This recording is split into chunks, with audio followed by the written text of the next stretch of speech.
नमस्कार, आप देख रहे हैं नेशन भारत में हूं राकेश।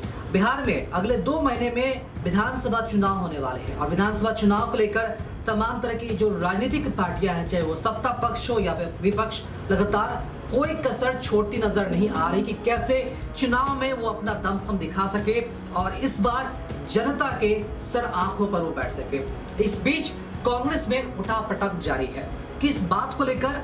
तो कांग्रेस आलाकमान में इस बात को लेकर विवाद देखा जा रहा है कि आखिर इस बार कांग्रेस का कुर्सी कौन संभालेगा। जी हां, आपको बताते चले कि सोनिया गांधी कांग्रेस की अध्यक्ष बनी हुई है। अब वो इस्तीफा देंगी क्योंकि उनका कार्यकाल पूरा हो चुका है। और इसके पहले आपको याद होगा कि जब सोनिया गांधी के नेतृत्व पर सवाल उठा था कि आखिर सोनिया गांधी के बाद कौन होगा जो कांग्रेस का कमान संभालेगा, कांग्रेस की कुर्सी संभालेगा, तो उसके बाद राहुल गांधी का नाम सामने आ रहा था। और इसके बाद राहुल गांधी ने कुर्सी संभाली भी थी, लेकिन कुछ राज्यों में चुनाव हुए और चुनाव का परिणाम इतना बुरा रहा कि राहुल गांधी ने शर्मसार होते हुए उन्होंने अपने पद से त्याग कर दिया, यानी कि कांग्रेस की कुर्सी को छोड़ दिया।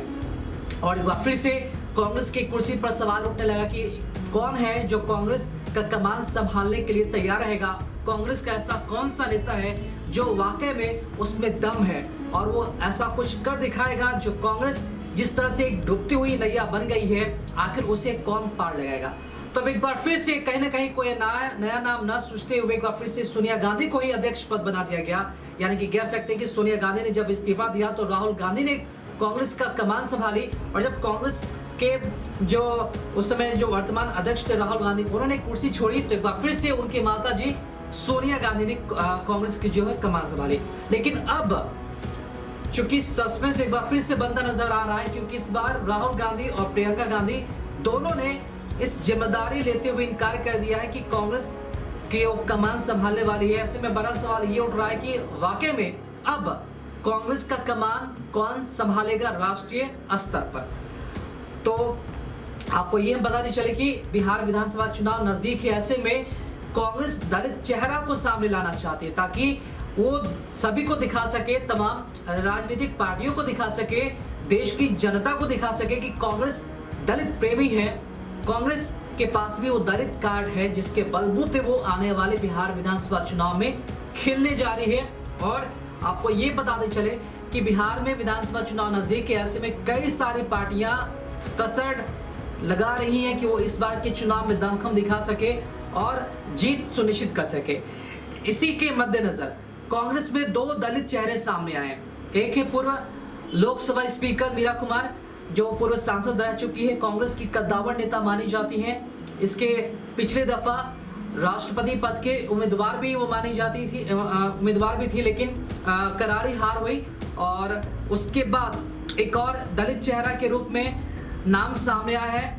मीरा कुमार के अलावा एक और जो दलित चेहरा है उसकी बात भी हम आपको जरूर बताना चाहेंगे। आपको हम ये भी बताते चले कि पूर्व महिला सांसद का नाम सबसे ऊपर है जो मीरा कुमार बताई जा रही है। और इसी के साथ साथ दलित चेहरे को कमान सौंपने की जो तैयारी है वो बिल्कुल चल रही है। आगे आपको हम ये भी बताते चले कि अगले 2 माह में बिहार में विधानसभा चुनाव होने हैं। ऐसे में अगर बिहार की बात की जाए तो बिहार के महागठबंधन दल में ऐसा कोई भी दलित चेहरा नहीं है जिसके बलबूते कांग्रेस या आरजेडी या फिर ये गठबंधन सामने चेहरा रखकर चुनाव लड़ सके।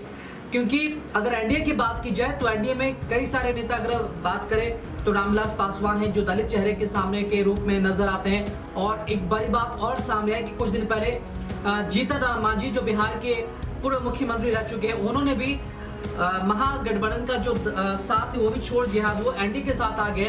तो मिला जुला कर कहा जाए कि जो एक नेता भी थे जीतन राम मांझी महागठबंधन के पास दलित चेहरा के रूप में, उनको भी उन्होंने साइड कर दिया महागठबंधन वालों ने। अब तो नजदीकियां बहुत बढ़ गई है।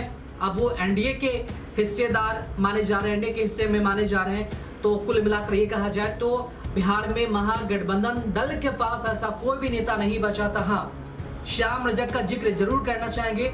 श्याम रजक जरूर दलित नेता है, लेकिन वो इतने बड़े चेहरे भी नहीं है कि उनके नाम पर जो बिहार का जो महागठबंधन दल है वो चुनाव लड़ सके।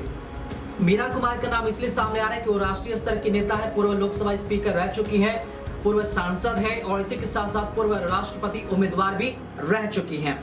तो ये बड़ा दांव जो है कांग्रेस खेलने वाली है बिहार में विधानसभा चुनाव को लेकर, और दलित चेहरा क्यों जरूरी है ये भी आपको हम जरूर बताना चाहेंगे कि पूर्व मुख्यमंत्री जीतन राम मांझी की जब जिक्र आता है तो बिहार में इनके दो बड़े दलित चेहरे के रूप में जो महागठबंधन की अगर बात की जाए तो महागठबंधन के पास एक भी दलित चेहरा नहीं है। आपको पूर्व में भी मैंने ये बता चुका है कि श्याम रजक के चेहरे पर महागठबंधन चुनाव नहीं लड़ सकती है, और ऐसे में अगर वाकई में कांग्रेस की कमान मीरा कुमार के हाथ में जाती है तो सभी को लगेगा कि हाँ कांग्रेस दलित प्रेमी है, कांग्रेस ने इतना बड़ा कमान, कांग्रेस की पूरी कमान मीरा कुमार के हाथ में जाने से कहीं न कहीं कांग्रेस की जो छवि है वो अच्छी बनाने की कसरत, अच्छी बनाने की जो कोशिश है वो जरूर होगी, लेकिन अभी भी कुछ कहना मुश्किल है।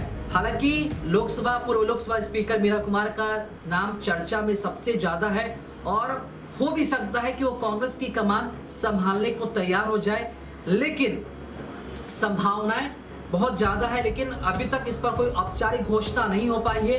और इसी के साथ साथ आपको ये भी हम बताते चले कि बिहार विधानसभा चुनाव 2 महीने हमें होने हैं और लगातार जो तैयारियां हैं वो चल रही है, और इसी बीच लगातार खबरें कभी भी आ सकती हैं कि कांग्रेस का जो वर्तमान में कमान संभालने की जो तैयारी है किसने ली है। हालांकि इस पर नाम लगातार चर्चा में चल रहा है, कई सारे नेता इस पर बयानबाजी भी कर रहे हैं और कई सारे नेता इस पर अपनी राय भी व्यक्त कर रहे हैं। हालांकि इन सब के बीच कांग्रेस के जो बड़े नेता हैं, चाहे वो कपिल सिब्बल हो या फिर सलमान खुर्शीद हो या फिर कांग्रेस के कई कद्दावर नेता, वो सब सोनिया गांधी में अपनी निष्ठा रखते हैं और वो कहते नजर आ रहे हैं कि सोनिया गांधी के पद को चुनौती कोई नहीं दे सकता, सभी का विश्वास, सभी की आस्था, सभी का निष्ठा सोनिया गांधी में ही है और सोनिया गांधी को ही पुनः कुर्सी संभालना चाहिए। लेकिन खुद सोनिया गांधी कुर्सी संभालने को तैयार नहीं है, वो कमान किसी और को दे सकती है। हालांकि इस बात का बेसब्री से इंतजार रहेगा कि कांग्रेस का अब कमान कौन संभालेगा और कौन है जो बिहार के चुनाव में नैया पार कराएगा। बहरहाल नेशन भारत इस बात की भी अपडेट जानकारी आपको जरूर देगा। बहरहाल खबरों में अपडेट बने रहने के लिए आप देखते रहे नेशन भारत। साथ ही हमारे वीडियोस को लाइक करें, शेयर करें और हमारे यूट्यूब चैनल नेशन भारत को सब्सक्राइब करना ना भूलें। नमस्कार।